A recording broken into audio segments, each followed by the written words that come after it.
Guadalupe Correa Cabrera, buenas tardes, Guadalupe. Hola, ¿cómo estás, Julio? Muy buenas tardes. Víctor, un placer estar con ustedes como todos los jueves. Gracias. Víctor Ronquillo, buenas tardes. Hola, buenas tardes. Pues me da mucho gusto estar con ustedes y agradecer a las personas que nos escuchan y que nos siguen a través de este medio informativo. Julio, muchas gracias. Aquí estamos. Muy bien, muchas gracias. Guadalupe Correa Cabrera, antes de pedir opinión a ambos acerca de lo que está sucediendo en este tema, pues este trabajo que yo no sé si deba llamarse, ya ustedes que saben más de estos temas me dirán si se puede hablar de reportaje, nota, texto, opinión, filtración o no sé, pero bueno, el propio New York Times ha expresado hoy, eh, dice, respuesta a la conferencia de prensa matutina del presidente de México, Andrés Manuel López Obrador. Dice, esta es una táctica preocupante e inaceptable por parte de un líder mundial en un momento en que las amenazas contra los periodistas van en aumento. Hemos publicado el artículo en cuestión y respaldamos nuestro trabajo de reportería y a los periodistas que van en pos de la información a donde sea que ésta se encuentre. Eso dicen y hay nuestro compañero Juan Becerra Acosta publica está ahí, dice, no hay investigación sobre AMLO, afirma desde la Casa Blanca en Washington John Kirby, portavoz de Seguridad Nacional de la administración Biden. Así es que, por lo pronto, eso es lo que se va viendo, lo que se va sabiendo. Guadalupe, ¿qué opinas de este tema, por favor? Qué bueno que lo estamos tratando aquí y bueno, esto es parte de lo que pareciera ser una campaña sucia alimentada, en este caso, alimentada por los medios y por los medios extranjeros, muchos de ellos estadounidenses, y por lo que pareciera ser la información de la Agencia Antinarcóticos y bueno, parte de una estrategia o una narrativa que tiene tintes electorales y no sabemos si más allá. Ya lo hemos comentado, nada más quiero, aquí tengo el artículo de Alan Feuer y Natalie Kitreff, el de día de hoy, también como respuesta a la conferencia mañanera, y hay un párrafo que a mí me llama muchísimo la atención, porque después de toda esta explicación, como que ellos mismos se echan para atrás y dicen esto. No, obviamente ya creo que pusiste a toda la audiencia en contexto, Julio, sobre lo que significa este reportaje, lo que se le dijo al presidente, que se estaba investigando si funcionarios cercanos a él habían recibido desde el año 2018 dinero del narcotráfico. Ya no estamos remontándonos al 2006 como estos pasados reportajes sobre una investigación que nunca llegó a término y el tema de los Zetas y Andrés Manuel López Obrador y su campaña del 2006. Esto ya llega al 2018 y después. Entonces, aquí se dice claramente, en este mismo reportaje, como respuesta a la conferencia mañanera de estos dos reporteros, dice, no obstante, aunque los esfuerzos recientes de los funcionarios estadounidenses identificaron posibles vínculos entre los carteles y los asociados de López Obrador, no hallaron conexiones directas entre el presidente en sí y organizaciones delictivas. A mí esto me parece muy, muy claro que están buscando y no han encontrado, y que se está alimentando una narrativa del narco, una narrativa de narcopresidente que le puede hacer muchísimo daño al país, independientemente de que sean burdas las campañas, independientemente de que las investigaciones salgan al mismo tiempo sobre una investigación que nunca, bueno, las investigaciones periodísticas, los reportajes de una investigación que nunca llegó a término, los signos de interrogación, los vínculos a la crisis del fentanilo, toda la campaña en redes de la oposición, realmente se está contaminando el espacio, se está contaminando la discusión pública y existe esta pregunta. Y finalmente, lo que es más importante y lo que es más, digamos, preocupante es que está en el debate público esta idea, algunos lo afirman, principalmente pues aquellos que son simpatizantes de la oposición, y ahora sí, se da como dado que hay un vínculo y un poder extraordinario de los llamados carteles mexicanos en el tema de la política y las elecciones. Y esto los hace entes políticos. Y entonces ahora sí se abre el camino para que dentro de los Estados Unidos se denominen como organizaciones terroristas internacionales y se llegue a más. Inclusive, obviamente, cuando esto sucede, se da Estados Unidos puede entrar, tienen ellos esta aproximación al terrorismo, entrar violando la soberanía de otros estados con sus agencias e inclusive se ha propuesto, y el año pasado se repitió esto muchas veces, se propuso la entrada del ejército, la intervención militar en tierra mexicana, ¿no? Esto ya parece ser parte de una campaña que no solamente es de la oposición, pero que viene desde los Estados Unidos y los medios de comunicación estadounidenses, hasta los más importantes. Hablamos de ProPublica, hablamos de New York Times en particular, ya uno de los medios más importantes a nivel internacional que está siendo parte de esta campaña y de esta formación de propaganda como de manual de contrainsurgencia, ¿no? Hasta parecería ser, estos manuales especifican la CIA y el Departamento de la Defensa tienen 2 manuales donde explican cómo se hace la propaganda, y esto sería realmente para un estudio y para entender y para confirmar cómo se utilizan este tipo de manuales y cómo se hace la propaganda negra, ¿no? Desde los Estados Unidos. Guadalupe, gracias. Bienvenido, Ricardo Ravelo, buenas tardes. Hola, Julio, buenas tardes. Saludo a mis compañeros Víctor y Guadalupe y a la audiencia. Gracias. Vamos con Víctor Ronquillo. Víctor, ¿qué opinas de este tema? New York Times, lo que ha dicho el presidente de la República y lo que ha respondido ya el propio New York Times. Debo decirles además, aquí tenemos la información de que el propio Instituto Nacional de Acceso a la Información y dice que inicia una investigación de oficio sobre eventos sucedidos en la conferencia matutina del titular del Ejecutivo. El INAI iniciará investigación de oficio ante la divulgación del número telefónico de una periodista de The New York Times sucedida en la conferencia matutina de hoy. Durante dicho evento, el titular del Ejecutivo hizo alusión a un trabajo de investigación del mencionado diario internacional y leyó ante todos el teléfono de la corresponsal. Así es que el instituto, el INAI, se declara a la espera de la posible denuncia que surja de este asunto. Víctor Ronquillo, tu opinión, por favor. Bueno, cuando deberían estar más bien pendientes de otra denuncia, ¿no? La denuncia de esta tergiversación de la información.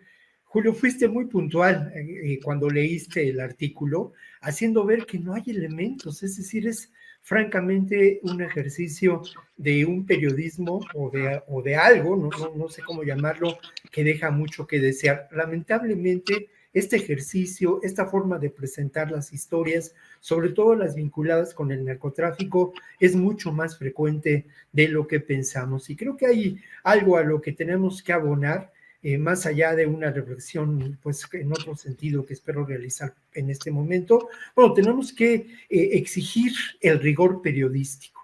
O sea, eso es determinante. Obviamente va de la mano, tiene que ver con la ética, pero el rigor periodístico.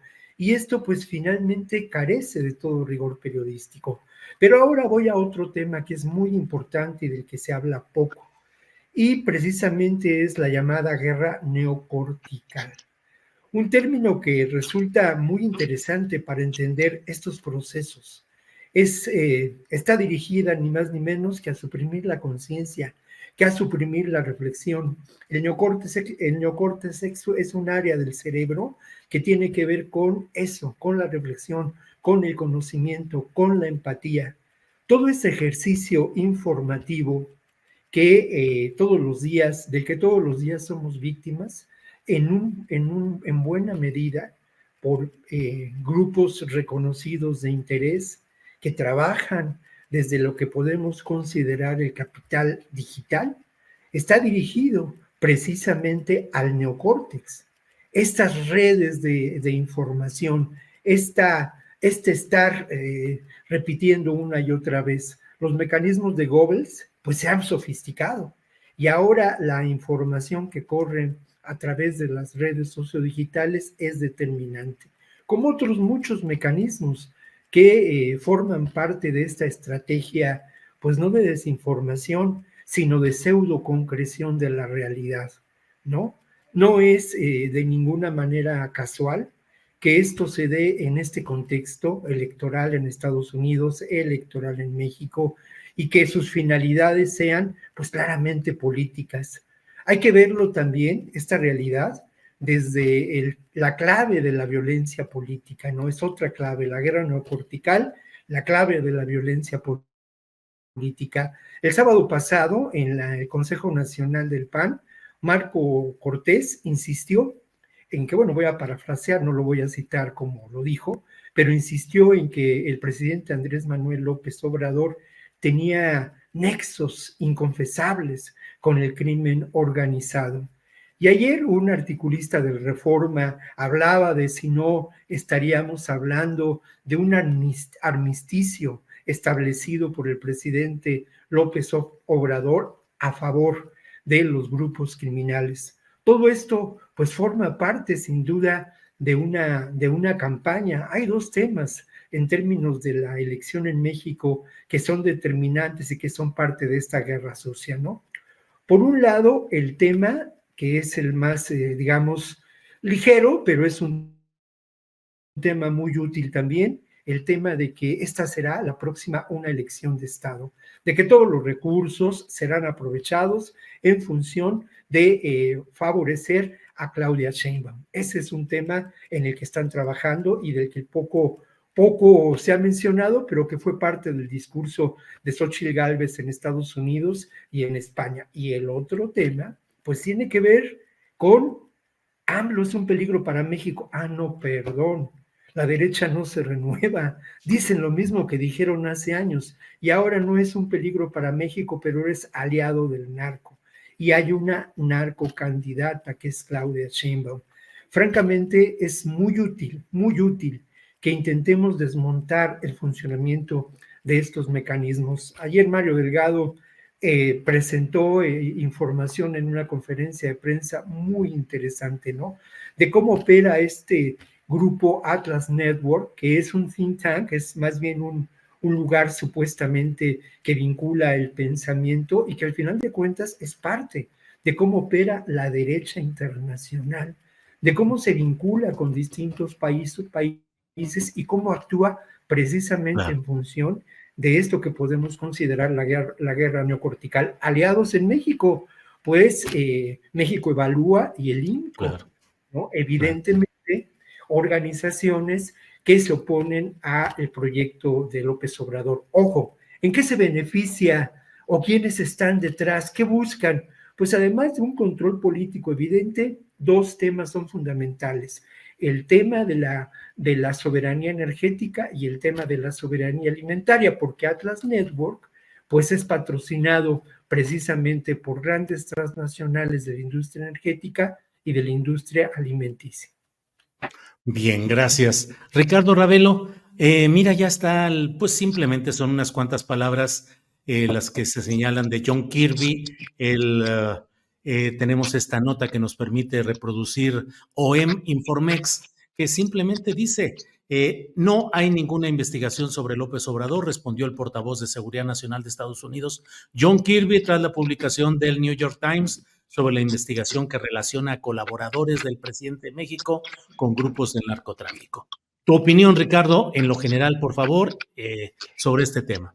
Mira, Julio, se ha insistido mucho a lo largo del sexenio respecto de esta presunta complicidad de López Obrador y sus colaboradores o algunos de sus colaboradores con el crimen organizado.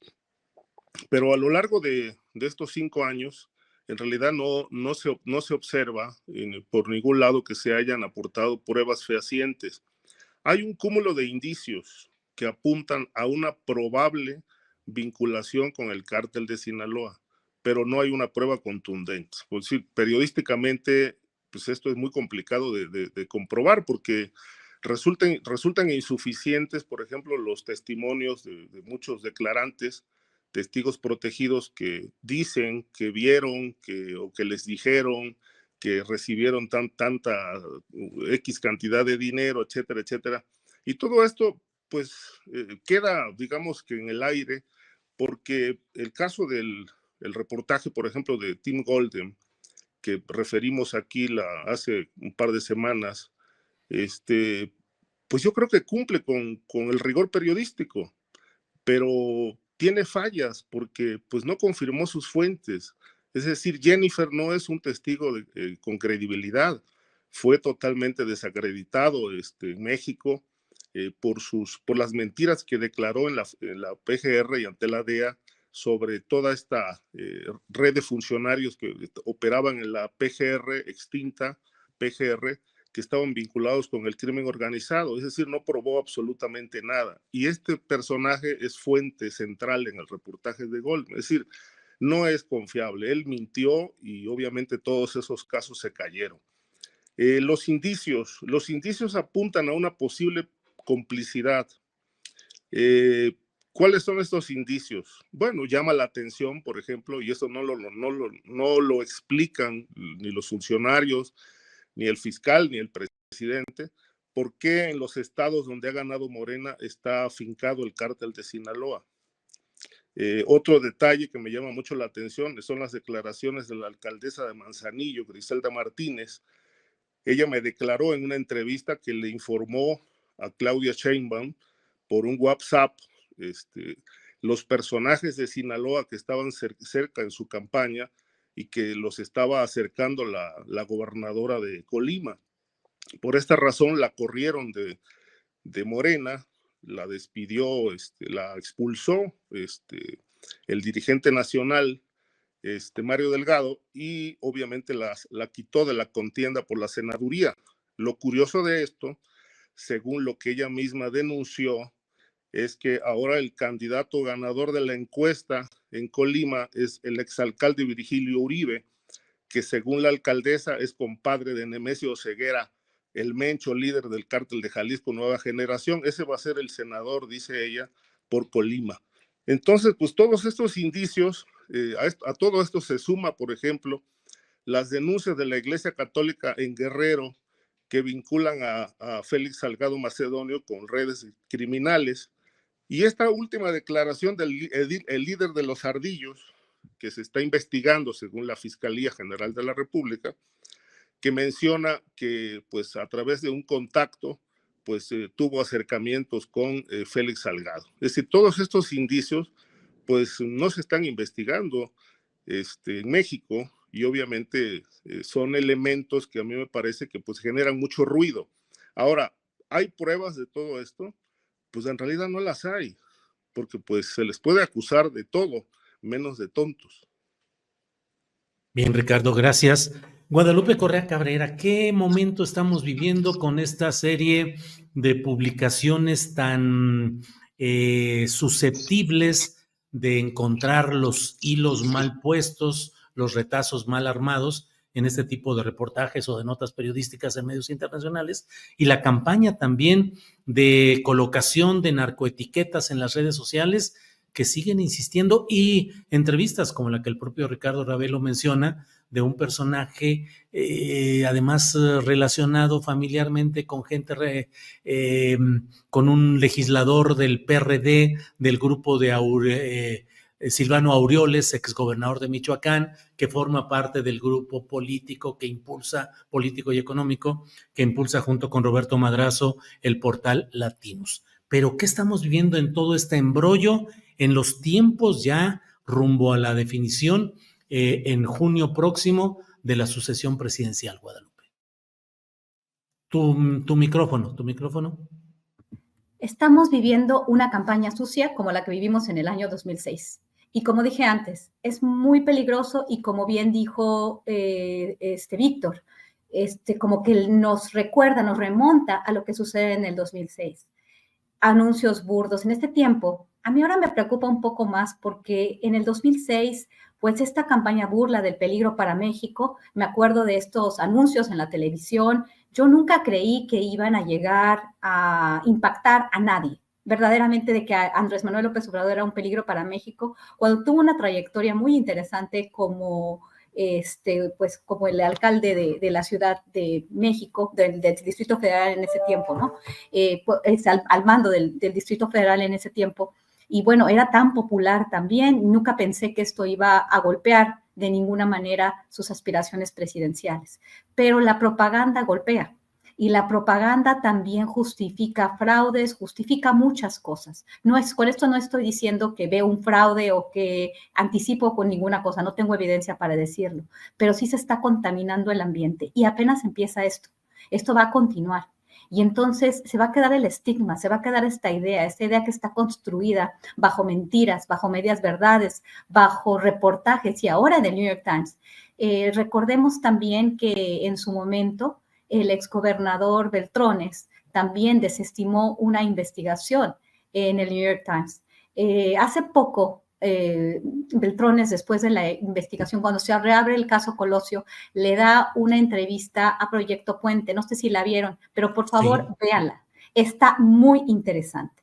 Y de alguna manera, pues Beltrones da su historia, se justifica de todo y lo hace de una forma como es característico, ¿no? Es un hombre, pues, bastante, o sea, que sabe bastante manejar los argumentos, las palabras, y bueno, sabe su tema, ¿no? Pero recuerdo que él menciona bueno, más bien le preguntan y él contesta, ¿dónde están las pruebas?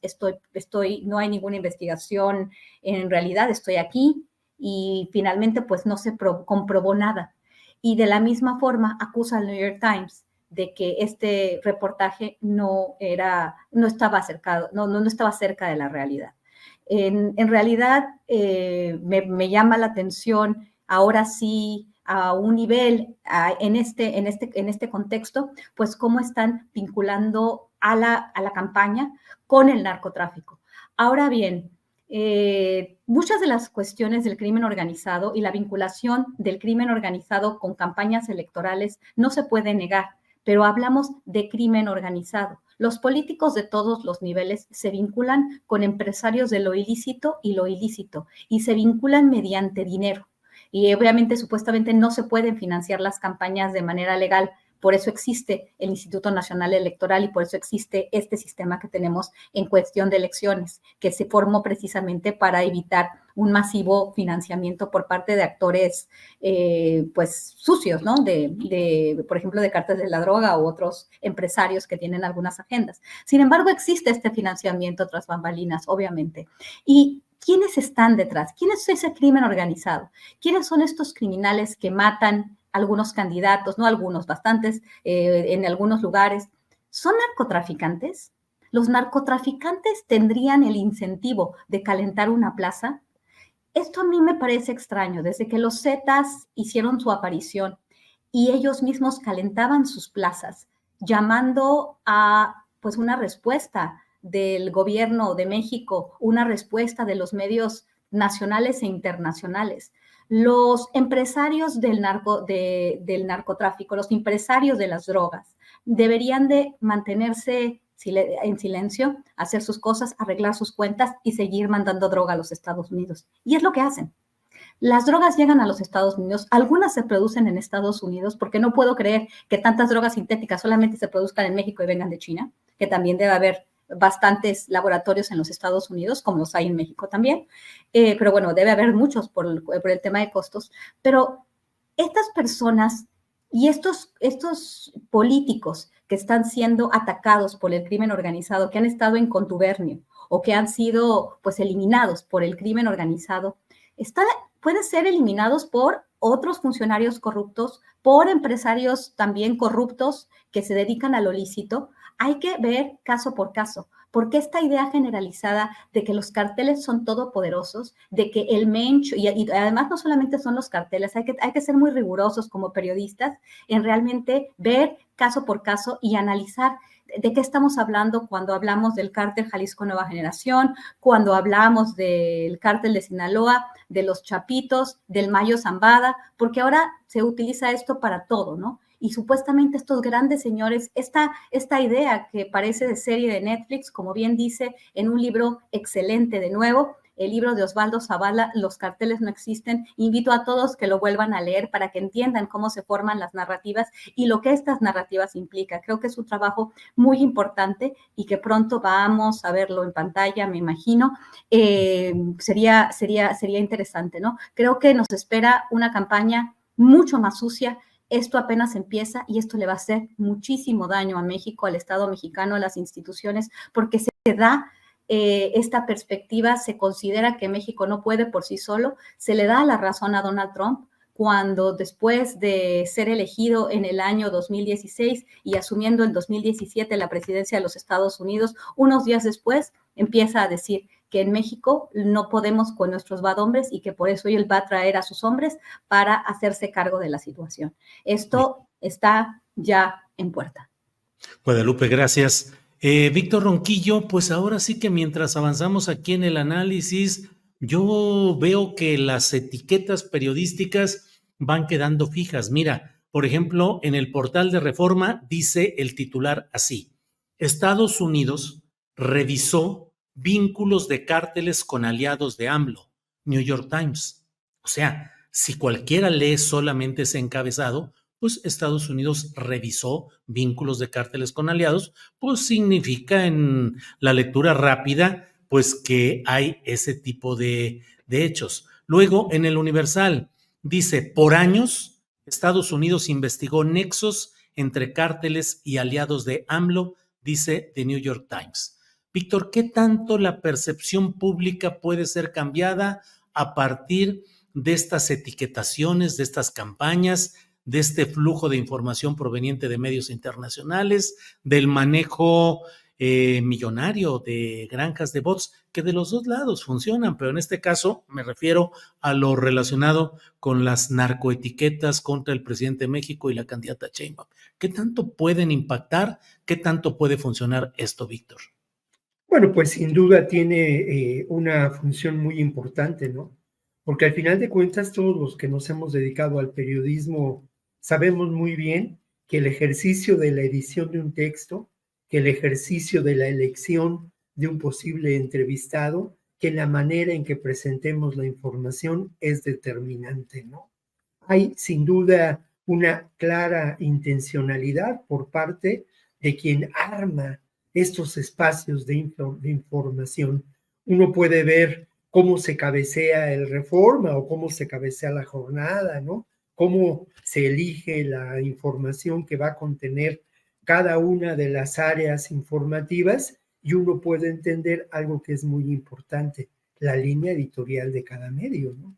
Y esa línea editorial de cada medio pues está muy lejos de representar el interés de las mayorías en la mayoría de los casos, ¿no? Hay una línea editorial en los principales medios en México, en los periódicos, en los medios de radio y de televisión, que corresponde a intereses políticos, a intereses comerciales y a intereses, sin duda, empresariales, que están vinculados, y esto es muy importante señalarlo, que están vinculados al ejercicio pleno de intereses a nivel internacional. No hay duda de que hay una vinculación entre las diferentes expresiones de la derecha a nivel internacional, y obviamente esta línea editorial se fragua en el quehacer diario y cotidiano de quien establece los elementos y parámetros para cabecear una nota de tal o cual manera, ¿no? Creo que eso tiene que ver pues con la ética periodística y con la función del periodismo, ¿no? Lamentablemente, lo que nos encontramos día con día en nuestro país es que precisamente, ¿no?, se va generando y se va construyendo una línea informativa que corresponde sin duda a una guerra sucia y al ejercicio de la violencia política. Y es obvio, ¿no? Es obvio, pero hay que hacer esta pregunta: ¿a quién beneficia todo este ejercicio? ¿A qué sectores beneficia? Y cómo este beneficio, pues, es parte de una estrategia política que podemos señalar se da en distintos momentos a lo largo de las últimas semanas, ¿no? El artículo de Tim Golden y de algunos otros periodistas publicado. Luego la visita de Xóchitl a Estados Unidos y a España. Su entrevista con Almagro en la OEA, en donde precisa esta realidad de una posible elección de Estado y los vínculos posibles con el crimen organizado. Y hay un antecedente, ¿no? En el 2021, con los 3 presidentes de los partidos de la oposición reuniéndose con Almagro. Y luego después, pues este otro artículo que se publica primero en Latinos, pues qué coincidencia, ¿no? Esas cosas se publican en Latinos, luego trasciende al New York Times, y obviamente, pues eso también hay que decirlo, ¿no? Si en algún momento pensábamos nosotros que el ejercicio periodístico estaba garantizado en estos grandes medios como el New York Times y otros medios a nivel mundial, pues ahora es muy claro que esos intereses sirven a, pues, primero a esas transnacionales de la información, y esas transnacionales de la información están vinculados a intereses, en un momento dado de sus países y de, pues, la gran empresa, por ejemplo, armamentista, ¿no? ¿Cómo se manejan los conflictos en Ucrania, cómo se maneja Ucrania-Rusia, cómo se maneja el conflicto Palestina-Israel en estos grandes medios? Pues Claro. desde una perspectiva que no va a señalar los beneficios de estas atroces guerras, que pues son muy grandes para la industria armamentista y para una economía en crisis como es la de Estados Unidos desde hace ya algunos años. Bien, Víctor, pues muchas gracias.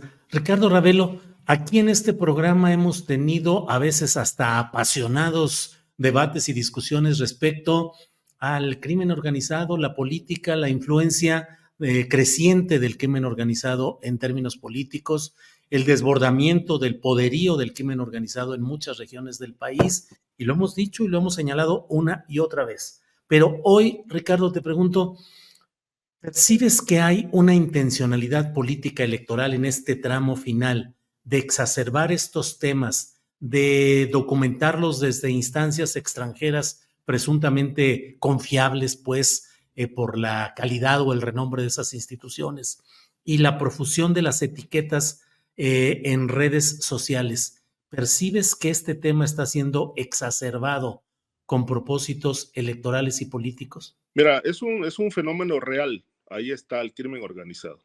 Protegido o no, ahí está operando, asesinando. Y obviamente en una época electoral todo esto se dimensiona, se exacerba, como bien tú dices.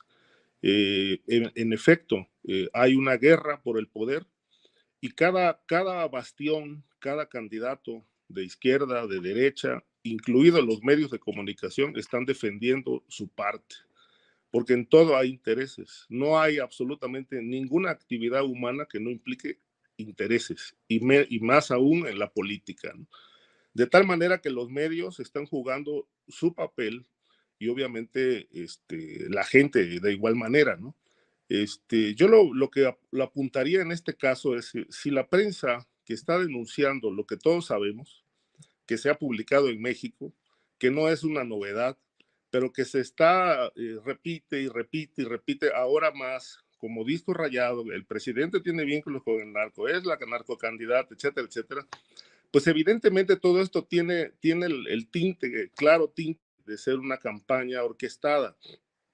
Lo que yo plantearía y apuntaría también es si estas informaciones son mentiras, si están adulteradas, si están manejadas a propósito con fines aviesos y obviamente están perjudicando la imagen del presidente, ¿por qué no demandan al New York Times y a los medios que están haciendo esta campaña sucia? Ahí están los recursos legales para ello.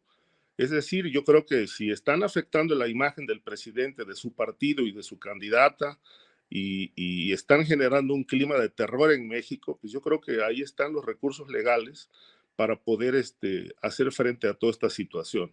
Mi pregunta es, ¿por qué no lo hacen? ¿Sí? ¿Por qué no lo hacen?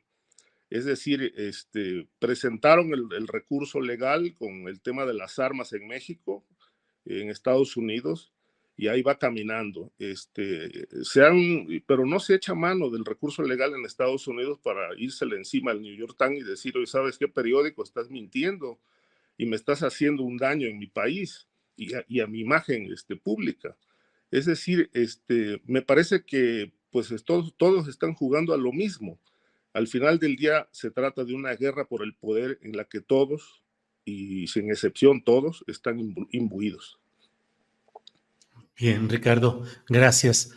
Pues bueno, creo que a reserva de si tienen alguna otra observación sobre este tema o pasamos a otro, Guadalupe. Gracias. Déjame plantear, pues hay muchos temas que están en este momento muy movidos.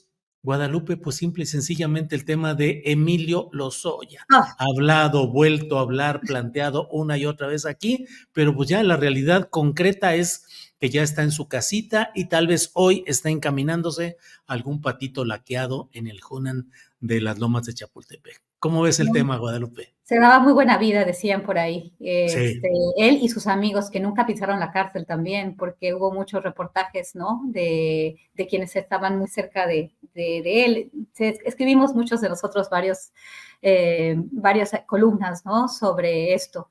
Fue interesante, ¿no? El saqueo masivo a petróleos mexicanos, particularmente durante la administración de Enrique Peña Nieto. Todo empezó desde mucho antes, ¿no? De la caja chica. Y es interesante, ¿no? Porque desde que ahora, que descanse en paz, ¿no? Reyes Heroles, el señor Jesús Reyes Heroles, que fue director de Petróleos Mexicanos después de ser embajador de México en los Estados Unidos, fue cuando empieza el huachicoleo a extraer muchos de los recursos de la paraestatal, ¿no? En una época de reforma energética donde, de acuerdo a algunos, y yo escuché a Jesús Reyes Heroles en una oportunidad ahí, por cierto, en el Centro ahora Estados Unidos-México del Baker Institute, él era un invitado frecuente y recuerdo escuchar que él mismo, habiendo sido pues director de la paraestatal, la denostaba, ¿no? Es que ¿para qué necesitamos esto? Necesitamos inversión, ya cuando se había aprobado la reforma energética, ¿no? Entonces, todo esto se magnificó en el sexenio de Enrique Peña Nieto. Y ahí fue donde el huachicoleo, el robo de gasolina, el robo de muchos combustibles que estaban bajo la producción de petróleos mexicanos, en ese sexenio fue tremendo, ¿no? Tremendo. Se culpó a los Zetas, se culpó al crimen organizado en general, pero a los Zetas en particular, que eran los que estaban robándose el combustible, cuando no se puede pensar sin que hubiera habido participación o por lo menos la venia del ejército mexicano. Y bueno, el tema del director de la paraestatal, ¿no? Y bueno, por lo que él no estaba por lo del huachicoleo, pero estoy recordando todo esto. Ya lo dijimos muchas veces. Me acuerdo que al señor le dolía su pancita y no lo metieron directamente a la cárcel, ¿no? Sino que estuvo en el hospital porque le dolía su pancita, que ya supuestamente el fiscal general de la República, el señor Gertz Manero, tenía relación importante con el padre de Lozoya y con los abogados de Lozoya. Entonces, pareciera ser que hicieron un arreglo tras bambalinas y bueno, todo el tema de cuando él tardó tiempo en entrar a prisión y ahora está pues muy contento ya en su casa con sus pertenencias. Y bueno, esto solamente nos dice que durante este sexenio donde se prometió combatir la corrupción, combatir la impunidad, es un sexenio de total impunidad. Realmente no se ha hecho nada y todos esos casos que supuestamente fueron muy sonados, que ya se iba a hacer justicia, pues todos han terminado en su casita, ¿no?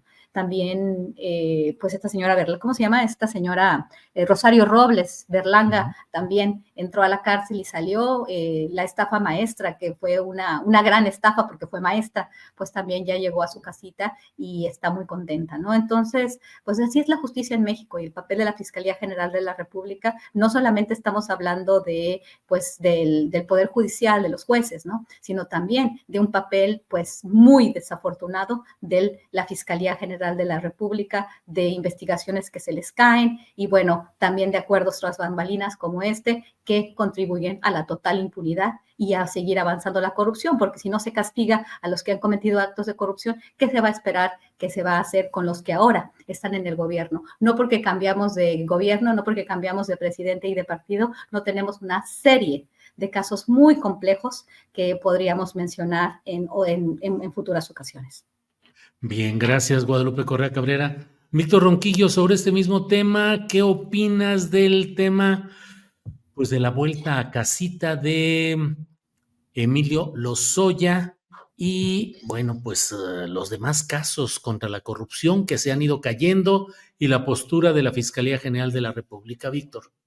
Bueno, lo primero que había que mencionar es que indudablemente este caso preludiaba algo muy importante, ¿no? Preludiaba la captura de quienes intervinieron desde su posición en el Estado mexicano, ya sea como funcionarios públicos o como representantes de partidos, en una trama criminal muy amplia, una trama criminal que llegaba hasta el propio Peña Nieto y a Rivadeneira, que pasaba por diputados, que pasaba por senadores, que pasaba por secretarios de Estado. Eso fue lo que el 11 de agosto de 2020, Lozoya presentó, declaró algo muy, muy importante, que además, sin pruebas y con los dichos, pero hacía ver una cadena precisamente de eso, de criminalidad, y presentaba al Estado mexicano como realmente una organización política en favor de los negocios mafiosos, porque no eran otra cosa. Eso fue el 11 de agosto del 2020.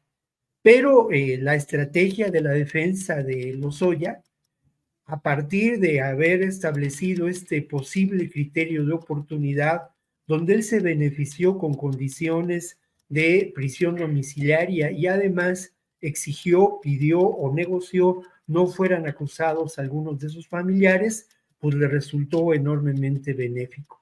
Ahora las cosas han cambiado y cito otra fecha que es muy importante en relación a este caso y que bueno, de pronto pues nos encontró ya casi de cara al periodo de las vacaciones de diciembre, ¿no? Y que fue el 16 de diciembre, en una de las audiencias claves en el proceso que se le sigue a Lozoya, que la Fiscalía General de la República ha insistido en que continúa, y creo que es muy importante destacar esto, ¿no? Pero él dijo claramente que ya no se iba a acoger al criterio de oportunidad, que a partir de esa fecha él iba a luchar por demostrar su inocencia. Otro elemento importante de la estrategia de la defensa. Y bueno, aquí habrá que ver, y bueno, lo hemos señalado muchas veces, se ha reiterado, y creo que no hace falta insistir en ello, ¿no? Pero nos encontramos ante un poder judicial enormemente corrupto, un poder judicial que sirve a intereses pues que no son precisamente los de las mayorías de este país y menos a la posible justicia. Y en este caso hay un juez que es determinante, ¿no? Gerardo López Alarcón. Este juez tuvo que ver, al final de cuentas, con esta pues, concesión de la prisión domiciliaria a Lozoya, ¿no? Pues se encontró que ya las condiciones que podían generar una posible fuga de este exfuncionario ya no estaban dadas, que no ha cambiado mucho. Pero eso es, digamos, en términos de lo que ocurre, parecería irrelevante que se encuentre o no en su casa si sigue el proceso. La gran pregunta es cómo va a seguir ese proceso y qué papel tiene este personaje, el juez de la causa, o uno de los jueces de la causa, que es Pérez Alarcón. Pues ni más ni menos que determinante en términos del caso Odebrecht, donde se le acusa a Emilio Lozoya de asociación delictuosa, de fraude, de más delitos. Y este juez ha considerado y ha descartado pruebas de enorme relevancia para que al final de cuentas Lozoya fuera sentenciado a lo que pedía la Fiscalía, esos 46 años y 6 meses. Ha descartado información y elementos de probanza que la Fiscalía General de la República ha presentado y que provienen de documentación de Brasil y Suiza. De Brasil por parte de Odebrecht y de Suiza de las cuentas bancarias del propio Lozoya. Claro. Este es parte del tramado que se da en este caso, Julio. Bien, gracias, Víctor. Ricardo Ravelo, pues ahí están ya Emilio Lozoya, insisto, de lo que hemos hablado ya en otras ocasiones. pero pues bueno, la Fiscalía General de la República, los demás casos que se han caído, ¿cómo ves el caso Lozoya y el contexto, Ricardo, por favor? Sí, mira, yo ya pongo en tela de duda que esto forme parte de un rosario de fallas de la Fiscalía General de la República, es decir, que no hayan dado una en todo el sexenio. Yo voy a señalar lo siguiente. A mí me parece que todo esto es parte de un juego en el que se están defendiendo los intereses de los expresidentes, en este caso de Peña Nieto. Y esto forma parte de los acuerdos de López Obrador con el anterior régimen. Entonces, él tuvo que vendernos a los mexicanos el discurso, la versión de que iba a combatir la corrupción y sobre todo iba a castigar a los que sepultaron a México en la corrupción, los que saquearon el país. Eso fue parte de su campaña, fue parte de su éxito electoral, y obviamente al final del gobierno, cuando faltan 8 meses, pues bueno, no pasó nada, ya se pueden ir. En efecto, sigue un proceso todavía, pero ya en libertad, ¿no? Es decir, con libertad financiera, con libertad de todo, de tal manera que pues creo que en ese sentido, y coincido con lo que mencionó Guadalupe, el presidente López Obrador pues también nos vio la cara, ¿no?, a los mexicanos. Es decir, no cumplió, nada más simuló combatir la corrupción, como ha simulado combatir al crimen organizado, pero hoy todos los señalados por actos de corrupción, de lavado de dinero, de los delitos graves, importantísimos que se han cometido en México, pues prácticamente ya están todos libres. El único que queda preso es Jesús Murillo Caram, y lo más probable es que salga por los temas de enfermedad, edad y demás. Juan Collado ya está libre. No hay un solo preso por las redes de Huachicol, de los saqueadores de Pemex. En fin, de tal manera que pues cuando estamos ya en las postrimerías del cierre de gobierno, pues toda la culpa es del Poder Judicial. Yo no dudo que haya un alto nivel de corrupción en el Poder Judicial, sin duda, ahí está, es público, pero también hay una enorme corrupción en la Fiscalía General de la República. Es decir, el fiscal Gers Manero, desde mi punto de vista, ha sido un pésimo fiscal para defender los intereses de la sociedad, pero ha sido un extraordinario fiscal como tapadera del sistema político. Bien, gracias, Ricardo. Guadalupe, vamos ya en la parte final del programa, son las 2:48 p.m.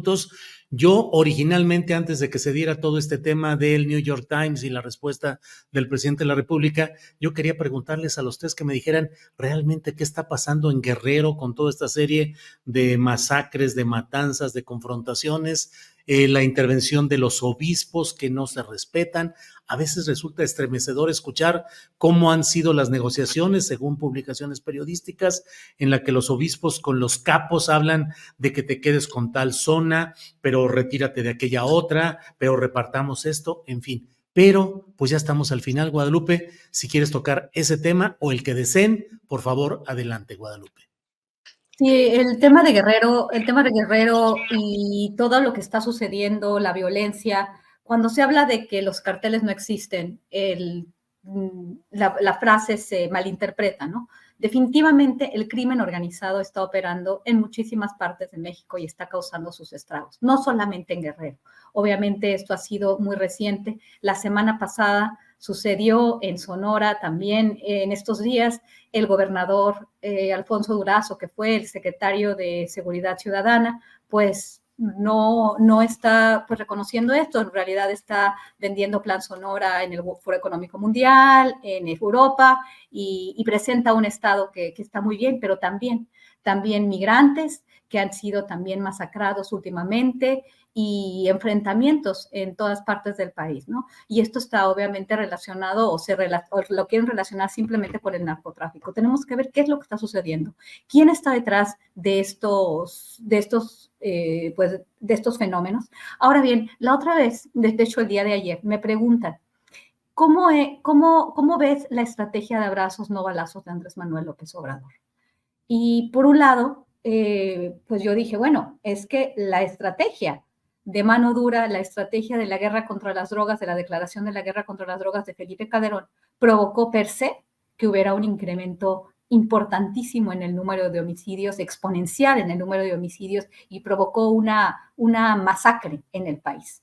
El país se llenó de sangre con la estrategia de Felipe Calderón cuando envió al ejército y también a la Policía Federal en actividades que no estaban en su competencia, ¿no? En realidad, después de eso, se hace todo un conflicto muy grande que no ha podido solucionar este gobierno. Al principio, cuando se criticaba esta cuestión, llegamos a la mitad del sexenio y decía, no le puedes pedir al gobierno que esto se resuelva en 2 años, en 3 años, y ahora lo mismo se está diciendo, ¿no? Pero en realidad no se ha resuelto para nada. Y también esta estrategia de continuar militarizando la seguridad en México, pero no actuando con el tema que se tiene que actuar. Los militares están cada vez en más funciones, ya hemos hablado, puertos, rutas migratorias, aduanas, la construcción de las grandes obras, están en muchísimas, inclusive en la aviación. Pero, ¿qué está pasando? ¿Cuál es su papel? ¿Cuál es el papel de la Guardia Nacional? Y vamos a seguir y vamos a consolidar un modelo fallido, porque el modelo de esta administración en el tema de la seguridad es un modelo también fallido, como lo fue el modelo de Enrique Peña Nieto y de Felipe Calderón. ¿Qué nos queda? Y esto es muy importante. La estrategia de ir contra los carteles no funcionó, llenó al país de sangre y nos ha llevado donde estamos ahorita. Eso hay que reconocerlo. Pero donde estamos ahorita ya no es posible decir, es que no le puedes pedir peras al olmo. No se ha visto realmente ningún avance porque tenemos lo que estamos viviendo en el estado de Guerrero, lo que estamos viviendo en todo el Pacífico, en Sonora, en muchas partes del país, en Michoacán, por ejemplo. El tema de Michoacán, ahorita Guerrero, Sonora, son plazas que se están incendiando, ¿no? Y ¿qué vamos a hacer? O sea, ¿realmente se tiene un plan? Porque yo no he visto, vamos a verlo en las campañas, si nuestras candidatas, la candidata opositora y la candidata Claudia Sheinbaum, que por cierto, tiene mucha aceptación en los Estados Unidos por una élite muy importante en este país. En realidad, toda esta campaña sucia no creo que le vaya a afectar mucho a Claudia. ¿Por qué? Porque las mayorías están con Andrés Manuel, van a apoyar a la candidata que perciben que es la candidata de Andrés Manuel, y además la élite en Estados Unidos también apoya a Claudia Sheinbaum. Lo que sí está pasando es que con toda esta campaña sucia se está afectando a México, y esto es muy importante. Y por el otro lado, la seguridad, no hay una respuesta, ni ha habido una respuesta, ni parece que por todo lo que dice Claudia, no encuentro cuál va a ser la solución, y esto es muy preocupante. Bien, Guadalupe, gracias. Víctor Ronquillo, por favor, la última intervención de esta mesa por hoy. Gracias, Víctor. Bueno, pues mira, creo que lo que se da en Guerrero es parte de una realidad que pues lamentamos, ¿no? Sin duda, en Guerrero la realidad es abrumadora. La semana pasada platicamos sobre los diferentes factores que generan esta realidad. Tenemos que tener muy claro que pues en Guerrero, como en otras partes del país, existen grupos paramilitares, no por sus vínculos con el ejército, sino por el armamento del que disponen y por la organización que establecen para operar, que pertenecen, que pueden ser considerados de ese modo, ¿no? Eso es lo primero que a mí me gustaría señalar. Ahora, ¿qué ocurre? Es cierto, esta es una realidad y lamentablemente acontecen hechos de sangre y de violencia que lamentamos. La manera en que se presentaron el video en que actuó este grupo de los Tlacos en contra de sus enemigos es espeluznante verdaderamente, ¿no? Es espeluznante. Ahora uno se pregunta otra vez, ¿a quién beneficia este estado de cosas? ¿De qué manera se está tratando en los medios? Se busca contextualizar estos hechos, explicar sus raíces profundas, como lo intentamos hacer la semana pasada con esta entrevista que habíamos realizado con Abel Barrera, o simplemente se presenta como parte, pues como se dice ahora, de una narrativa, y otra vez como se dice ahora, para posicionar que México vive en un estado de caos, que vive una situación extrema de violencia y de narcoviolencia, ¿no? Esto, sin duda, como lo dice Ricardo, y lo acepto, es parte de una realidad, pero hay que mirarlo en el contexto mayor, hay que tratar de hacer un ejercicio periodístico y de análisis verdaderamente profundo y no quedarnos al nivel del impacto mediático que además beneficia evidentemente a sectores conservadores que desde ahora están buscando desestabilizar a ese proyecto electoral y enrarecer el clima del escenario político en este país. Y hay algo más, pues no hay duda de que estos grupos de derecha, de extrema derecha, han establecido en distintos momentos alianzas evidentes con el crimen organizado. Y bueno, voy a recurrir a Genaro García Luna, claro, pero también voy a recurrir a lo que ocurrió con el PRD y con Abarca en Iguala.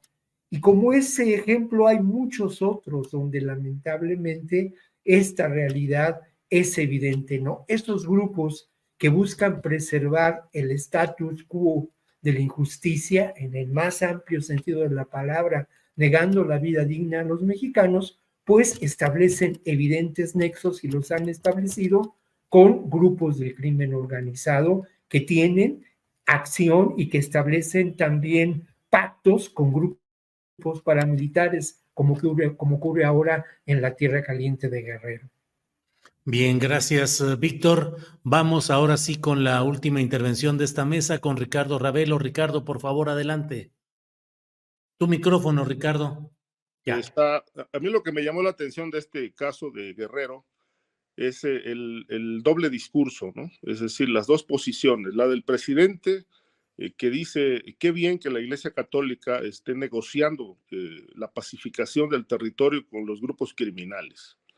Y acabo de escuchar las declaraciones de Félix Salgado, que dice fuera la Iglesia Católica, las leyes de reforma ya separaron la Iglesia del Estado, no tiene nada que hacer la Iglesia en tareas del Estado, y obviamente pues tiene razón, pero el Estado ha incumplido esta función, es decir, el Estado ha fallado con su tarea de garantizar seguridad y la pacificación del país. Recuerdo que el presidente López Obrador también nos vendió otra promesa que resultó un cuento chino.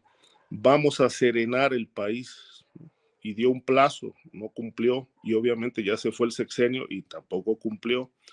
Y yo creo que más allá de si Salgado Macedonio tiene razón de que la Iglesia se está metiendo en tareas del Estado en Guerrero con la negociación con el crimen organizado, creo que lo más preocupante es que la Iglesia está sacando muchísima información de los presuntos nexos de Salgado Macedonio con el narcotráfico, que no son nuevos. Esto se documentó desde que era alcalde de Acapulco,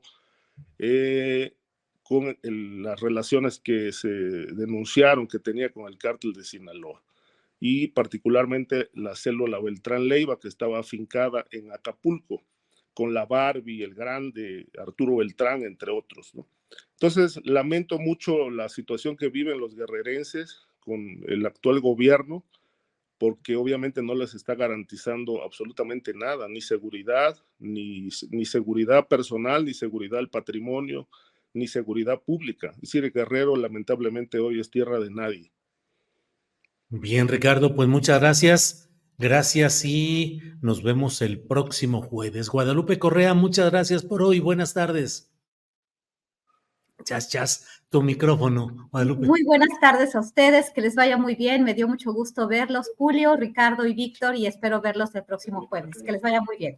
Gracias, Guadalupe. Víctor Ronquillo, por favor, gracias y buenas tardes. Gracias, buenas tardes y nos encontramos la próxima semana. Sí, señor. Ricardo, gracias. Julio, gracias. Buenas tardes. Un feliz fin de semana para todos y gracias a la audiencia por seguirnos. Gracias. Hasta pronto.